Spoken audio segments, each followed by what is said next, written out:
Hi, PRS healthy ಕುಕ್ಕಿಗೆ ಸ್ವಾಗತ. ಇವತ್ತಿನ recipe ನಾನು ಯಾವತ್ತೂ ಚಟ್ನಿ ಮಾಡಿ ತೋರಿಸಿಲ್ಲ. ಇವತ್ತಿನ ರೆಸಿಪಿ ಕಡಲೆ ಬೀಜ ಚಟ್ನಿ ಹೆಂಗೆ ಮಾಡೋದಂತ ತೋರಿಸ್ತೀನಿ.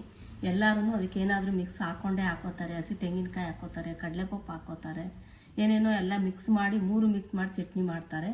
ನಾನು ಬರೀ ಕಡಲೆ ಬೀಜ ಚಟ್ನಿ ಮಾಡಿಬಿಟ್ಟು ಹೇಗಂತ ಮಾಡೋದಂತ ತೋರಿಸ್ತಾ ಇದ್ದೀನಿ. ಇದಕ್ಕೆ ಬೇಕಿರೋಂಥ ಐಟಮ್ಸು ಇಲ್ಲಿ ಇಟ್ಟಿದ್ದೀನಿ, ನೋಡ್ಕೊಳ್ಳಿ. ಕಡಲೆ ಬೀಜ 1 ಬೌಲು. ನಮ್ಮ ಮನೇಲಿ ಜನ ಕಡಿಮೆ ಇರೋದ್ರಿಂದ ಸ್ವಲ್ಪ ತೊಗೊಂಡಿದ್ದೀನಿ. ಜನ ಜಾಸ್ತಿ ಇದ್ರೆ ಇನ್ನೊಂದು ಸ್ವಲ್ಪ ಐಟಮ್ಸು ಜಾಸ್ತಿ ತೊಗೊಳ್ಳಿ. ಕಡಲೆ ಬೀಜ, ಕೊತ್ತಂಬರಿ ಸೊಪ್ಪು, ಬೆಳ್ಳುಳ್ಳಿ, ಹುಣಸೆಹಣ್ಣು, ಉಪ್ಪು. ಏನಪ್ಪ ಸಕ್ಕರೆ ತೋರಿಸ್ತಾ ಇದ್ದಾರೆ ಅಂದ್ಕೊಂಬೇಡಿ, ಇದಕ್ಕೆ ಟೇಸ್ಟೇ ಅದು ಇಷ್ಟು ಹಾಕಲ್ಲ. ಸುಮ್ಮನೆ ತೋರ್ಸಕ್ಕೆ ಮಾತ್ರ ರೆಸಿಪಿಗೆ 1 ಸ್ಪೂನ್ ಇಟ್ಕೊಂಡಿದ್ದೀನಿ. ಒಂದು 4-5 ಸಕ್ಕರೆ ಹಾಕ್ಬಿಟ್ಟು ನೋಡಿ ಟೇಸ್ಟ್ ಎಷ್ಟು ಚೆನ್ನಾಗಿರುತ್ತೆ ಅಂತ ನಿಮಗೆ ಗೊತ್ತಾಗುತ್ತೆ. ಟ್ರೈ ಮಾಡಿ. ಹಸಿ ಮೆಣಸಿನ್ಕಾಯಿ 100% ಹಸಿ ಮೆಣಸಿನ್ಕಾಯಿ ಹಾಕ್ಕೊಂಡೆ ಚಟ್ನಿ ಮಾಡೋದು. ನಾನಿಲ್ಲಿ 100% ಒಣಮೆಣಸಿನ್ಕಾಯಿ ಹಾಕ್ಕೊಂಡೆ ತೋರಿಸ್ತಾ ಇದ್ದೀನಿ. ಒಣಮೆಣಸಿನ್ಕಾಯಿ ಹಾಕ್ತಾ ಇದ್ದೀನಿ. ಇಷ್ಟು ಐಟಮ್ಸ್ ಸಾಕು ಚಟ್ನಿಗೆ. ಹೇಗೆ ಮಾಡೋದಂತ ತೋರಿಸ್ತೀನಿ, ನೋಡ್ಕೊಳ್ಳಿರಂತೆ ಬನ್ನಿ. ನೋಡಿ, ಬಾಣಲಿಗೆ ಸಿಪ್ಪೆ ಸಮೇತ ಹಾಕ್ಕೊಂಡ್ಬಿಡಿ ಕಡಲೆ ಬೀಜನ. ನಿಮ್ಮ ಮನೆಗೆ ಎಷ್ಟು ಬೇಕೋ ಅಷ್ಟು. ಕಡಲೆ ಬೀಜಕ್ಕೆ ಅದ ಹೆಂಗೆ ಗೊತ್ತಿರುತ್ತೆ, ಎಲ್ರಿಗೂ ಗೊತ್ತಿರುತ್ತೆ ಯಾವ ಥರ ಹುರ್ಕೋಬೇಕು ಅಂದ್ಬಿಟ್ಟು.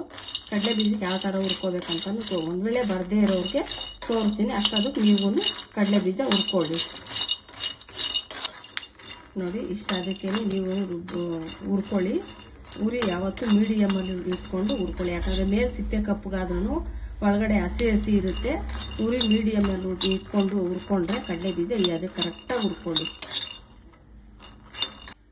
ನೋಡಿ, ಮೆಣಸಿನ್ಕಾಯಿನೂ ಬಿಸಿ ಮಾಡ್ಕೊತಾ ಇದ್ದೀನಿ. ಖಾರ ಎಷ್ಟು ಬೇಕೋ ಅಷ್ಟು ಹಾಕೊಳ್ಳಿ. ಹಸಿ ಮೆಣಸಿನ್ಕಾಯಿ ಎಷ್ಟು ಹಾಕೋತೀರಾ ಒಣಮೆಣಸಿನ್ಕಾಯಿನೂ ಅಷ್ಟೇ ಹಾಕೊಳ್ಳಿ. ಉರಿ ಮಾತ್ರ ತುಂಬ ಸ್ಲೋ ಇಟ್ಕೊಂಡು ಹುರ್ಕೊಳ್ಳಿ, ಇಲ್ಲಾಂದರೆ ಘಾಟ್ ಮಾಡ್ಕೊಂಡ್ಬಿಡ್ತೀರಾ. ಸುಮಾರಾಗಿ ಎಷ್ಟು ಒಂದು 50% ಆದ್ರೇನು ಸಾಕು ಮೆಣಸಿನ್ಕಾಯಿ. ನೋಡಿ, ಮಿಕ್ಸಿ ಜಾರ್ಗೆ ಕಡಲೆ ಬೀಜ ಹಾಕಿದ್ದೀನಿ. ಒಂದು 5-6 ಮೆಣಸಿನ್ಕಾಯಿ ಹಾಕ್ಕೊಳ್ಳಿ. ಕೊತ್ತಂಬರಿ ಸೊಪ್ಪು ಹಾಕೊಂಡ್ಬಿಡಿ. ಹುಣಸೆಹಣ್ಣು ತೊಳೆದು ಇಟ್ಕೊಂಡಿದ್ದೀನಿ. ಹುಣಸೆಹಣ್ಣು ಒಂದು ಸ್ವಲ್ಪ ಹಾಕ್ಕೊಳ್ಳಿ. ಹುಣಸೆಹಣ್ಣು ಜಾಸ್ತಿ ಹಾಕೊಳ್ಳೋಕೆ ಹೋಗಬೇಡಿ. ಒಂದು ಸ್ವಲ್ಪ ಹುಣಸೆಹಣ್ಣು, ಬೆಳ್ಳುಳ್ಳಿ 1-2 ಎಸಳು ಹಾಕ್ಕೊಂಡಿದ್ದೀನಿ. ನೀವು ಜನ ಜಾಸ್ತಿ ಇದ್ರೆ 2-3 ಹಾಕ್ಕೊಳ್ಳಿ. ದಪ್ಪ ಇದ್ರೆ 2 ಸಾಕು. ಚಿಕ್ಕದಾದ್ರೆ ಒಂದು 3-4 ಎಸಳು ಹಾಕ್ಕೊಳ್ಳಿ. ಬೆಳ್ಳುಳ್ಳಿ ಹಾಕಿದ್ದೀನಿ. ಉಪ್ಪು ಅಂದಾದ್ಮೇಲೆ ಹಾಕ್ತಾ ಇದ್ದೀನಿ.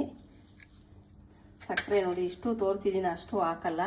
ಸುಮ್ಮನೆ ಟೇಸ್ಟ್ಗಷ್ಟೇ ರೀ, ಸಖತ್ತಾಗಿರುತ್ತೆ. ಯಾರು ಹಾಕ್ತಾರೋ ಇಲ್ವೋ, ಇದನ್ನ ಸ್ವಲ್ಪ ಒಂದು ಎಷ್ಟಂತ ಒಂದು ನೋಡಿ, ಇಷ್ಟೇ ಒಂದು ಸ್ವಲ್ಪ ಒಂದು 10 ಅರಳಷ್ಟು ಹಾಕ್ಕೊಳ್ಳಿ. ನೀವೇನೇ ಟೇಸ್ಟ್ ಮಾಡಿ ಹೇಗಿತ್ತು ಅಂತ ಹೇಳ್ಬಿಡಿ. ಆಮೇಲೆ ಹಾಕ್ಕೊಂಡು ಸ್ವಲ್ಪ ನೀರು ಹಾಕ್ಕೊಂಡು ರುಬ್ಕೊಳ್ಳಿ. ನೋಡಿ, ಸಖತ್ತಾಗಿ ಬಂದಿದೆ ಚಟ್ನಿ, ಸೂಪರಾಗಿ ಬಂದಿದೆ. ಸುಮ್ಮನೆ ಅದೆಷ್ಟಂತ ಹೇಳೋಕ್ಕೆ ಗೊತ್ತಾಗಲ್ಲ. ಒಂದೇ ಒಂದು 1/4 ಸ್ಪೂನ್ ಶುಗರ್ ಹಾಕೊಂಡ್ಬಿಟ್ರೆ ಅದ್ರ ಟೇಸ್ಟ್ ಮಾಡಿ ನೀವೇ ನೋಡ್ರಿ, ಬೇಕಿದ್ರೆ ಅಂದ್ಕೋತೀರಾ ಸೂಪರ್ ಆಗಿದೆ ಚಟ್ನಿ ಅನ್ಕೋತೀರಾ. ನೋಡಿ, ಸಖತ್ತಾಗಿ ಬಂದಿದೆ. ನೋಡಿ, ಕಡಲೆ ಬೀಜ ಚಟ್ನಿ ಸೂಪರಾಗಿ ಬಂದಿದೆ. ಮೊನ್ನೆ ಮೂಲಂಗಿ ಚಟ್ನಿ ಮಾಡಿ ತೋರಿಸಿದ್ನಲ್ಲ, ಅದೇ ಥರ ಇದಕ್ಕೂ ಒಗ್ಗರಣೆಗೆ ಹಾಕೊಂಡ್ಬಿಟ್ರೆ, ಸಾಸಿವೆ, ಒಂದು ಈರುಳ್ಳಿ ಒಗ್ಗರಣೆಗೆ ಹಾಕೊಂಡ್ಬಿಟ್ರೆ ಮುದ್ದೆಗೆ, ಅನ್ನಕ್ಕೆ ಸೂಪರಾಗಿರುತ್ತೆ. ರೊಟ್ಟಿಗಾದರೂ ಹಾಕ್ಕೊಳ್ಳಿ, ಇಡ್ಲಿಗಾದರೂ ಹಾಕ್ಕೊಳ್ಳಿ, ರೈಸ್ಗಾದರೂ ಹಾಕ್ಕೊಳ್ಳಿ, ಮುದ್ದೆಗಾದರೂ ಹಾಕ್ಕೊಳ್ಳಿ, ಏನಕ್ಕಾದ್ರೂ ಕಡಲೆ ಬೀಜ ಚಟ್ನಿ ಸೂಪರಾಗಿರುತ್ತೆ. ತುಂಬ ಚೆನ್ನಾಗೂ ಇರುತ್ತೆ, ಟೇಸ್ಟಾಗೂ ಇರುತ್ತೆ. ನಾನು ಈ ಥರ ಮಾಡಿದ್ದೀನಿ. ನೀವು ಈ ಥರ ಒಂದ್ಸಲ ಮಾಡ್ಕೊಂಡು ತಿನ್ಬಿಟ್ಟು ಹೇಗಿತ್ತು ಅಂತ ಹೇಳಿ. ಲೈಕ್ ಮಾಡಿ, ಶೇರ್ ಮಾಡಿ, ಸಬ್ಸ್ಕ್ರೈಬ್ ಆಗೋದು ಮರಿಬೇಡಿ. ಸಬ್ಸ್ಕ್ರೈಬ್ ಆಗಿ ಸಪೋರ್ಟ್ ಮಾಡಿ. Okay, bye, thank you.